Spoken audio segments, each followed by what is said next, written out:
NCERT class 9 maths chapter 1। तो हमने class 8 तक एक ब्रीफ में बेसिक में देख लिया था हमें क्या क्या पढ़ना है। क्लास 9 से अब हम लोग क्या करेंगे, सिर्फ क्वेश्चंस करेंगे। बेसिकली हम लोग एनसीईआरटी के का जो हमारी मेन कोर्स बुक है और एग्जाम्पलर इनके क्वेश्चंस करेंगे, और हो सकता है कुछ क्वेश्चंस हम लोग और करें, लेकिन बेसिकली सारे क्वेश्चन जो रहेंगे वो आपके एनसीईआरटी से ही रहेंगे, एग्जाम्पलर और कोर्स बुक से। और कुछ अगर एक्स्ट्रा क्वेश्चंस होंगे तो वो मैं आपको बता दूंगा। तो रैशनलाइज से ही हम लोग करेंगे, तो एक्सरसाइज वगैरह जो होंगी वो रैशनलाइज से होंगी। अब हम लोग देखते हैं कि रैशनल नंबर्स। तो रैशनल नंबर्स जो हमारे पास नंबर सिस्टम है, रैशनल नंबर्स टॉपिक से कुछ क्वेश्चंस पहले देखते हैं। Find 5 rational numbers between 1 and 2 NCERT solve example है। तो यहाँ पर 1 और 2 रैशनल नंबर, तो न्यूमरेटर और डिनोमिनेटर हमें चाहिए p/q। 1 भी रैशनल नंबर है, 2 भी रैशनल नंबर है, क्योंकि q हमारा 1 है। लेकिन जब हम लोग फाइंड करेंगे तो कितने फाइंड करने हैं, 5 करने हैं। तो सबसे पहले देख लेते हैं कि हमारा डिनोमिनेटर सेम है। तो हाँ, डिनोमिनेटर सेम है, दोनों में 1 है। 5 फाइंड करने हैं तो 6 से मल्टीप्लाई कर देते हैं, तो एक्जैक्टली 5 मिल जाएंगे। आप 10 से कर सकते हैं, 15 से कर सकते हैं, कोई दिक्कत नहीं है। तो 6 से करेंगे तो 6/6 12/6। अब 1 को लिख सकते हैं 6/6, 2 को लिख सकते हैं 12/6। इक्विवेलेंट रैशनल नंबर्स हैं, मतलब 1 और 2 के बीच में फाइंड करने हैं, मतलब 6/6 और 12/6 के बीच में फाइंड करने हैं, जो कि हमारा ये हो जाएंगे 7/6, 8/6, 9/6, 10/6 एंड 11/6। अब एक्सरसाइज 1.1 के हम लोग कुछ क्वेश्चंस करते हैं। तो यहाँ देखते हैं। अब यहाँ पर मैं सीरीज वाइज क्वेश्चन करूँगा। जैसे ये क्वेश्चन नंबर 1 है तो अब क्वेश्चन नंबर 2 आएगा, लेकिन एक्सरसाइज 1.1 का ये क्वेश्चन नंबर 1 है ना, तो मैंने ब्रैकेट में लिख दिया। Is 0 a rational number? Can you write it in the form of p/q where p and q are integers and q not equal to 0। एक बार आप ट्राई करिए। तो यहाँ पर पूछा गया क्या 0 रैशनल नंबर है, तो अगर ये रैशनल नंबर है तो p/q के फॉर्म में आना चाहिए। तो यहाँ पर p हमारा तो 0 ही हो जाएगा, अब q क्या होगा, तो q 1 हो जाएगा। तो 0/1 हम लोग इसको लिख सकते हैं। तो ये आपका रैशनल नंबर, आप 0/2 भी लिख सकते हैं, 0/3 भी लिख सकते हैं, क्योंकि आंसर 0 ही आएगा।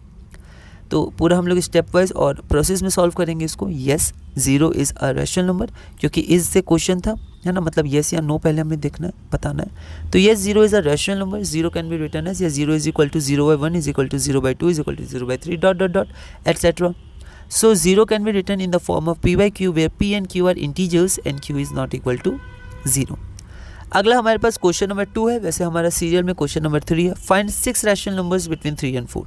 तो गिवन नंबर्स 3 and 4 है, देख लेते हैं। डिनोमिनेटर सेम है तो बिल्कुल सेम है, डिनोमिनेटर दोनों का 1 है। अब हमें कितने चाहिए, तो 6 चाहिए। तो हम लोग मिनिमम 7 से मल्टीप्लाई कर सकते हैं, और न्यूमरेटर को करेंगे तो डिनोमिनेटर को करेंगे, आप 10 से भी कर सकते हैं, 15 से भी कर सकते हैं, कोई दिक्कत नहीं है। तो 3 को हम लोग लिख सकते हैं 3 into 7 by 1 into 7, that is 21/7, and we can write 4 as 4/1, and we can write it as 4 into 7 by 1 into 7 is equal to 28/7। ठीक है, तो यहाँ पर 3 और 4 के बीच में फाइंड करना है, मतलब 21/7 और 28/7 के बीच में हमें फाइंड करना है। तो 6 रैशनल नंबर्स बिटवीन 3 and 4, या फिर 21/7 एंड 28/7 आर 22/7, 23/7, 24/7, 25/7, 26/7 एंड 27/7। तो हमें ध्यान रखना है पहले डिनोमिनेटर सेम है कि नहीं, उसके बाद मल्टीप्लाई करेंगे जितने हमें नंबर चाहिए उससे एक ज़्यादा कम से कम। अगर डिनोमिनेटर सेम नहीं है तो पहले हम लोग एलसीएम लेके डिनोमिनेटर को सेम करेंगे। अगला क्वेश्चन नंबर 4 है। ऐसे एक्सरसाइज 1.1 का क्वेश्चन नंबर 3 हम लोग रैशनलाइज एनसीईआरटी, उसके हिसाब से मैंने यहाँ पर एक्सरसाइज लिखे, उसके क्वेश्चंस लिखे, क्योंकि कुछ एक्सरसाइज के क्वेश्चंस या कुछ एक्सरसाइज नहीं है रैशनलाइज में, तो आप रैशनलाइज के अनुसार हम लोग करेंगे ना। आपके पास बुक है तो ठीक है, वरना आप एनसीईआरटी की मेन वेबसाइट से इसको डाउनलोड भी कर सकते हैं। क्वेश्चन नंबर 3 और ऐसे हमारा क्वेश्चन नंबर 4 है। Find 5 rational numbers between 3/5 and 4/5। एक बार आप इसको ट्राई करिए। तो यहाँ पर हम लोग देखते हैं गिवन नंबर्स हमारे पास 3/5 और 4/5 है। तो फिर से हमें 5 रैशनल नंबर चाहिए, तो मिनिमम 6 से हम लोग इंटू कर सकते हैं, आप 10 से भी कर सकते हैं। 3 into 6 by 5 into 6 18/30, and we can write 4/5 as 24/30। तो यहाँ पर हम लोग ये कह सकते हैं कि 3/5 और 4/5 का यही मतलब है कि 18/30 और 24/30 के बीच में हमें 5 रैशनल नंबर्स निकालने हैं। तो वो हो जाएगा 19/30, 20/30, 21/30, 22/30 एंड 23/30। अगला क्वेश्चन हमारा क्वेश्चन नंबर 4 है। सीरियल में क्वेश्चन नंबर 5 है। State whether the following statements are true और false, give reasons for your answer. Every natural number is a whole number. एक बार आप ट्राई करिए। तो यहाँ पर अगर ये फॉल्स है तो बस एक कॉन्ट्राडिक्टरी एग्जाम्पल हमें चाहिए।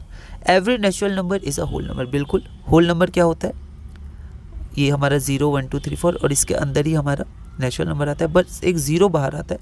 जो होल नंबर तो है पर नेचुरल नंबर हमारा नहीं है, तो पूरा नेचुरल नंबर आपका होल नंबर के अंदर आता है। तो every natural number is a whole number. Answer में देखते हैं। True, natural number 1 2 3 4 are also whole numbers which are 0.1 2 3। तो 0 1 2 3 4 होल नंबर्स हैं और 1 से ही शुरू हुआ, तो ये हमारे नेचुरल नंबर्स। तो ये तो मैंने अपने से लिख दिया, आप ये NCERT का लिख लीजिएगा। The collection of whole numbers contains all natural numbers. ये जस्टिफिकेशन है, रीज़न है। Every integer is a whole number, हर इंटीजर होल नंबर है। तो ये फॉल्स हो गया, क्योंकि इंटीजर बड़ा होता है सेट, 11th में हमें ये पढ़ना है, और जो होल नंबर्स होता है वो इसके अंदर आता है, ठीक है। तो यहाँ पर आप एक एग्जांपल ले लीजिए, -1 ले लीजिए, -2 ले लीजिए, ये सब होल नंबर नहीं है पर इंटीजर है। आंसर फॉल्स हो गया। एक एग्जांपल दे सकते हैं हम लोग कॉन्ट्राडिक्टरी।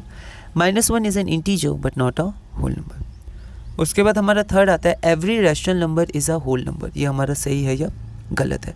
तो फिर से रैशनल नंबर बड़ा हुआ, उसके अंदर आता है हमारा होल नंबर, तो रैशनल नंबर का ये सबसेट हो गया होल नंबर, इसके अंदर आता है। तो फिर एक एग्जांपल आप दे दीजिए, 1/2 दे दीजिए, -3/4 दे दीजिए, ठीक है। तो ये फॉल्स हो गया, 1/2 is a rational number but not a whole number. अब हम लोग अगला क्वेश्चन देखते हैं। एवरी रैशनल नंबर इज़, तो हर रैशनल नंबर क्या होता है? नेचुरल नंबर होता है, रियल नंबर होता है, इंटीजर होता है, होल नंबर होता है। तो नेचुरल नंबर, इंटीजर और होल नंबर, रियल नंबर, एक बार आप ट्राई करिए। ये NCERT एग्जाम्पलर, इसको भी आप ट्राई करिएगा। अभी स्टार्टिंग है तो आपके कॉन्सेप्ट्स और क्लियर होंगे, और भी जगह से आप क्वेश्चंस ट्राई कर सकते हैं, देख सकते हैं, कोई दिक्कत नहीं है। तो रैशनल नंबर, तो नेचुरल नंबर, इंटीजर और होल नंबर, ये तो इसके अंदर ही आते हैं, ठीक है। रैशनल नंबर बड़ा होता है। अब रियल नंबर रैशनल नंबर से ही बड़ा होता है, क्योंकि रियल नंबर कंटेन करता है रैशनल नंबर और इरेशनल नंबर। तो every rational number is a real number. तो every rational number is a real number. Generally every और पढ़ने में थोड़ा दिक्कत हो जाती है, कभी कभी हम उल्टा समझ लेते हैं, तो आपको थोड़ा पेशेंस रखना है, ध्यान देना है और धीरे धीरे रिवीजन करना है, ठीक हो जाएगा, कोई दिक्कत नहीं है। क्वेश्चन नंबर 7 देखते हैं। Between two rational numbers there is no rational number, there is exactly one rational number, there are infinitely many rational numbers, there are only rational numbers and no irrational numbers. एक बार आप इसको try करिए, exemplar का question है। तो दो rational number के बीच में नो रैशनल नंबर, ये तो गलत हो गया, क्योंकि क्वेश्चन नहीं आता है इसके बीच में 3 या 5 रैशनल नंबर्स निकालिए। There exactly one rational number, ये भी गलत हो गया, 3 5 ऐसे करके रैशनल नंबर निकाल सकते हैं। There are infinitely many rational number, ये सही है। हम लोग इन्फाइनाइटली कितने भी रैशनल नंबर दो रैशनल नंबर के बीच में निकाल सकते हैं, और सिर्फ रैशनल नंबर ही नहीं, हम लोग देखेंगे आगे इरेशनल नंबर्स भी होते हैं दो रैशनल नंबर्स के बीच में, ठीक है। तो there are only rational numbers and no irrational number, ये गलत हो गया। इरेशनल नंबर्स भी होते हैं, नॉन रिपीटिंग, नॉन टर्मिनेटिंग, ठीक है, या नॉन टर्मिनेटिंग, नॉन रिपीटिंग आप कह सकते हैं। तो ये हमारा सी हो जाएगा। तो आप क्या करेगा ना, इसको पूरे एक लैंग्वेज में लिखिएगा, सिर्फ सी मत लिखिएगा, आप लिखिएगा सी। तो फिर से क्वेश्चन से बिटवीन, यहाँ से between two rational numbers there are infinitely many rational numbers. तो इसी के साथ हमने क्लास नंबर 9 पूरा किया। अगली वीडियो में हम लोग क्लास नंबर 10 देखेंगे और धीरे धीरे क्वेश्चंस के साथ अपने CBSE NCERT class 1 number systems में आगे बढ़ेंगे।